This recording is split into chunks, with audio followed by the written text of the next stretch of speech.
इसने दुखी कर रखा हमें। हम अपने घरों में सेफ नहीं है, हम अपने घरों में सेफ नहीं है। हम खा नहीं सकते, कमा नहीं सकते, या तो इसके अंटर में रह के इसके बातों को फॉलो करो। हम पे नहीं होता बर्दाश्त। इसने बहुत गुंडागर्दी मचा रखी है। मैं शासन प्रशासन से यही गुहार लगाना चाहती हूँ कि हम लोग भी किन्नर हैं, हम लोग भी अपने गुरुओं की सेवा करें, उनके नीचे रहे। उनके मरने के बाद में हम अपने घर के मालिक क्यों नहीं है? रजनी रावत अपनी धौंस और अपनी हेकड़ी से हमें जबरदस्ती भगाना, लूटना चाहती है। मैं सरकार से यही विनती करना चाहती हूँ कि इस रजनी के रावण राज से हम हिजड़ों को और ये ट्रांसजेंडर बच्चे जितने देहरादून के हैं, इनकी रक्षा करी जाए, इनकी सुरक्षा करी जाए। इससे ज्यादा मैं कुछ नहीं बोलूंगी। परेशान किया जा रहा है, 3-4 महीने हो गए। मैं बहुत दुखी हूँ और मैं शासन प्रशासन से ये कहना चाहती हूँ कि मेरी जान की माल की रक्षा करी जाए। देहरादून बाईपास रोड, हसनपुर, किन्नर मठ से हूँ। मेरे गुरुजी अभी पिछले 31 जुलाई को ख़त्म हुए, उनका निधन हुआ। उसके बाद में किन्नर परंपरा के अनुसार जैसे होता है, किन्नर मेरे घर पे आए, रजनी रावत लोग सब आए। इन्होंने पहले मेरे मठ पे कब्जा करना चाहा। कब्जा करने के बाद में जब मुझे लगा कि ये कब्जा कर रहे, तो मैंने 112 पे कॉल करके पुलिस बुलाई, इनको वहाँ से निकाला। उसके बाद में ये जबरन से जितना क्षेत्र मांग खा के हम लोग अपनी गुजर बसर करते थे, मेरे गुरुजी करते थे, उनके साथ में करती थी। उसके बाद इन्होंने अपने गुंडे मवाली दुनिया भर के 4-4 6-6 गाड़ियों में अपने किन्नर सब बस्तियों में दौड़ा रखे हैं। जजमान बहुत परेशान है, क्योंकि देखो मेरे पास गरीब जनता है, बाईपास रोड का इलाका है। तो हमने कभी लड़कियों में बधाई नहीं मांगी, ये लोग लड़कियों में भी बदतमीजी कर करके नजायज ले रहे, नजायज वसूली कर रहे। जजमानों की शिकायत बहुत आती है। मैं भयभीत हूँ, क्योंकि मेरे पास कोई बंदा भी नहीं है फालतू। जो मेरे 2-4 चेले थे, इनके डर के मारे वो भग गए, मेरा डेरा छोड़ के भग गए।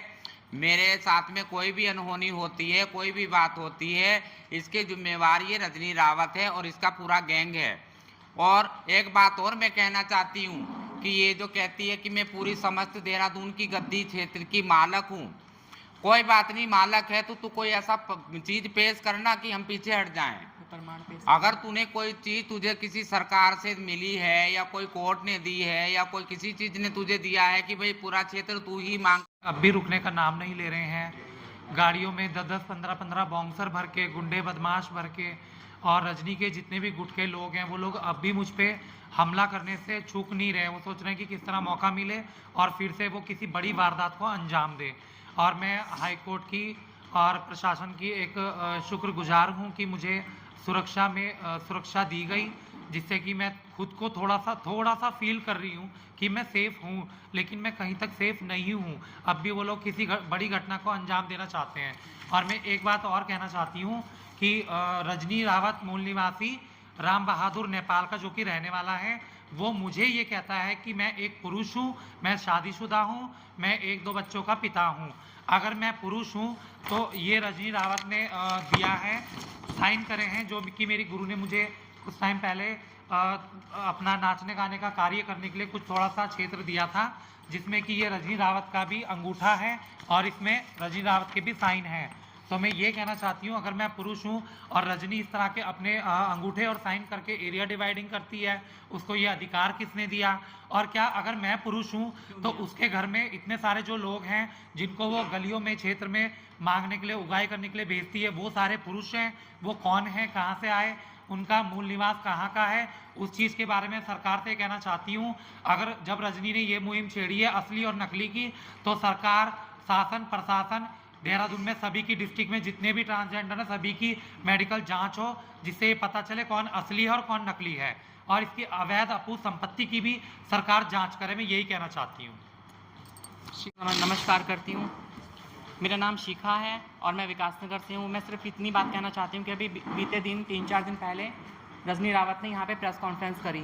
अपने साथ में उन्होंने किन्नरों को बैठाया। उनमें से एक लड़का था जो कपड़े पहन के बैठा हुआ था, रूबी हंडा, और उनके साथ में जो और 2-3 किन्नर आ रखे थे। ठीक है, मेरा मतलब सिर्फ कहने का ये है, अभी 3 साल पहले दिल्ली के अंदर एक बहुत हाई प्रोफाइल मर्डर केस हुआ था एकता जोशी जी का। बाद में वो सब सुलझ गया, पुलिस ने सब गुत्थियाँ को सुलझाया। उनमें कुछ लोग किन्नर इन्वॉल्व थे जिन्होंने सुपारी दे करके उन एकता जोशी जी को मरवाया था। आप मीडिया में, उसमें यूट्यूब में जाके देख सकते हो, कम से कम 500 हज़ारों वीडियो होंगी, और उस वीडियो के अंदर एक नाम आता है कमल। वही कमल जो यहाँ पे बैठी हुई थी। मेरा कहने का मतलब ये है कि ये इस तरह के क्रिमिनल किन्नरों को, जो क्रिमिनल प्रवृत्ति के जो लोग हैं, ये उत्तराखंड में बुला बुला के शय दे करके रजनी रावत ये क्या करवाना चाहती है। ये इनके शूटरों से, डासना जेल के रहने वाले कॉन्टेक्ट किलरों से इनके संपर्क होते हैं। और मैं ये बात खोलना चाहती हूँ कि इनका कोई भरोसा नहीं है। किसी शूटर को पैसे देके किसी को, हम में से किसी के साथ भी ये घटना को अंजाम देने की कोशिश कर सकते हैं आने वाले टाइम में, क्योंकि इस तरह के क्रिमिनल किन्नर यहाँ पे आएंगे, इसके बराबर में बैठेंगे और आकर के यहाँ पे उल्टी सीधी पट्टियाँ पढ़ाएंगे, उल्टी सीधी बाइट देंगे मीडिया में, बोलेंगे ये असली है, ये नकली है, ये वो है।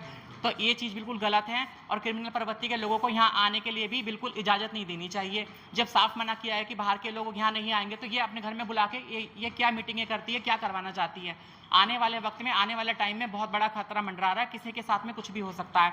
अगर कुछ गलत होता है, किसी के साथ में कोई घटना घटती, कोई मरता, कुछ होता है, इसकी जिम्मेदारी रजनी रावत होगी, इसके घर में बैठने वाले किन्नर होंगे।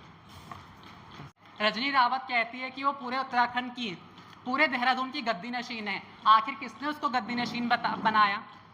हम उसको अपना अभिभावक नहीं मानते हैं। कोई रजनी रावत को हमें से अपना अभिभावक मानता है?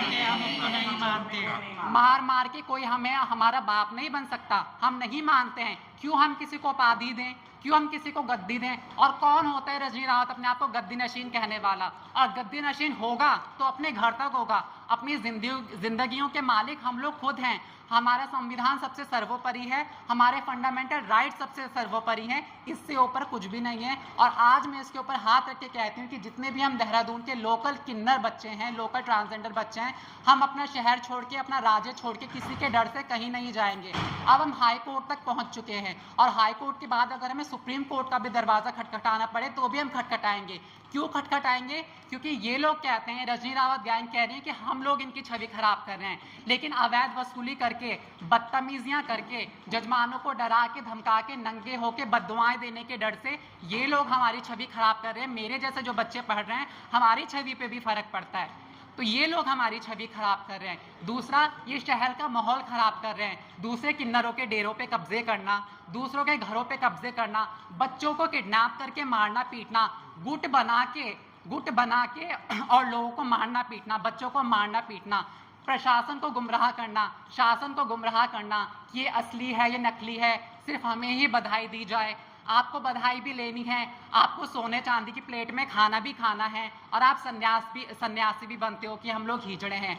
हम रजनी रावत को अपना अभिभावक नहीं मानते हैं, और जो ये गुंडागर्दी चल रही है इसके खिलाफ हम हाई कोर्ट तक पहुंच चुके हैं, और ज़रूरत पड़ी तो हम सुप्रीम कोर्ट तक जाएंगे।